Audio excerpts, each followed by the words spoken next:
उनका विज्ञान है, हम इसको धर्म मानते हैं, शुद्ध वैज्ञानिक है। कर्म कीजिए, सही ढंग से करते गए तो आप सफलता आपको पक्की है। कर्म सफलता तक ही ले जाता है, लेकिन कर्म करने के बाद बीच में कोई गलती करते हैं तो भटक जाएंगे रास्ता। आप किसी रास्ते पर चलते हैं, ये सीधे चला जाएगा, कहीं दो रास्ता तीन रास्ता मिलता है, तब कंफ्यूजन हो जाती है, इसमें से कौन रास्ता हमारा रास्ता है। वहां पूछताछ करके आगे बढ़ना पड़ता है। तो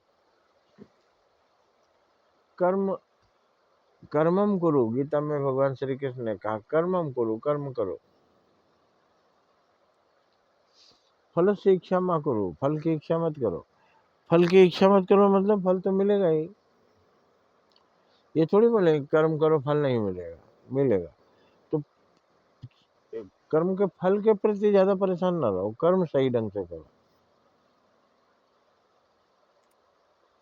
कर्मम कहते हैं यदि फलम न लभ्यसी, कर्म करके भी अगर फल नहीं मिलता, तरी को अत्र दोष लिखा है, तो यहाँ आपका क्या दोष, अर्थ निकाला कुछ लोगों ने, लेकिन वो अर्थ नहीं है।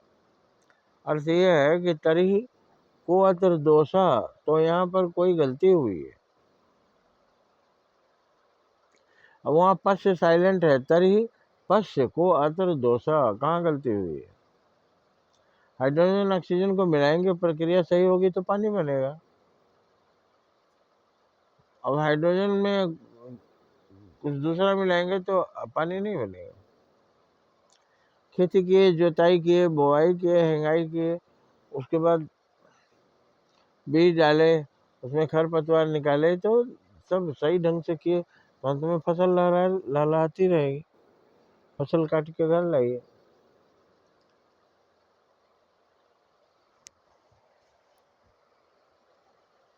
कर्म का सिद्धांत, कर्म सीधे फल तक जाता है। जैसे गोली जाकर अपने निशाने पर लगती है, अगर बीच में कोई दीवार आ गई तो दीवार से टकरा जाएगी, बीच में कोई आदमी आ गया तो उसको लग जाएगी।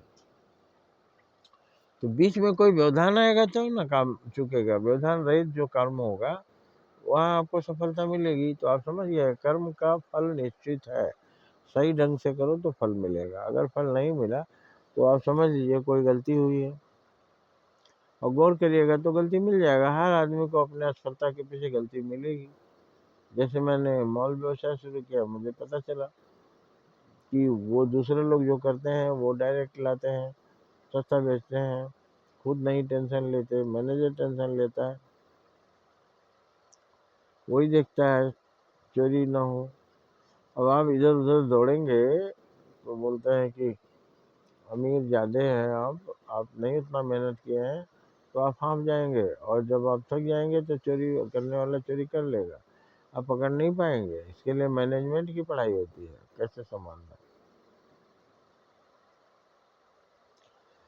तो कर्म एक विज्ञान है, अच्छे कर्म का अच्छा फल, बुरे कर्म का बुरा फल, बस यही जान लीजिए। अच्छा कर्म नहीं करेंगे तो अच्छा फल भी नहीं मिलेगा। एक साइंस है ये, और इसी पर भगवान सब सारी सृष्टि बनाए।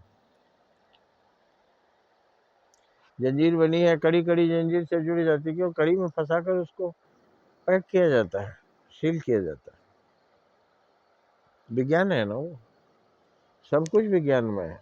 आदमी विज्ञान, स्थूल विज्ञान तक निश्चित है, आदमी स्थूल विज्ञान जानता है, सूक्ष्म विज्ञान नहीं जानता, प्राण विज्ञान नहीं जानता। किसी भी चीज को जीवित नहीं कर सकता, उसके अंदर प्राण नहीं ला सकता। अब प्राण कैसे, जैसे पंखा खाली है तो जो समय करंट आया तो पंखा चलने लगा, ऑन किए, करंट नहीं है तो नहीं चलेगा। इस तरह से मनुष्य का शरीर, सभी प्राणियों का शरीर, वनस्पति जीवों का शरीर, उसमें प्राण है तो वो काम करेगा, प्राण निकल जाता है तो निर्जीव हो जाएगा। सब विज्ञान में है। एक बीज से पौधा कैसे निकलता है, पौधा कैसे बड़ा होता है, उसमें डालियां पत्तियां कैसे निकलती है, फिर उसमें फल फूल कैसे लगते हैं। एक बच्चा जन्म लिया, माँ बाप ने जन्म दिया, अब उसके बाद वो बड़ा हुआ, वो भी जवान हुआ, उसने भी विवाह किया, उसने भी नया अपने बच्चों को जन्म दिया, ये सिलसिला चल रहा है। पहले हम दादाजी के पोते थे, अब हमारे पोते हैं।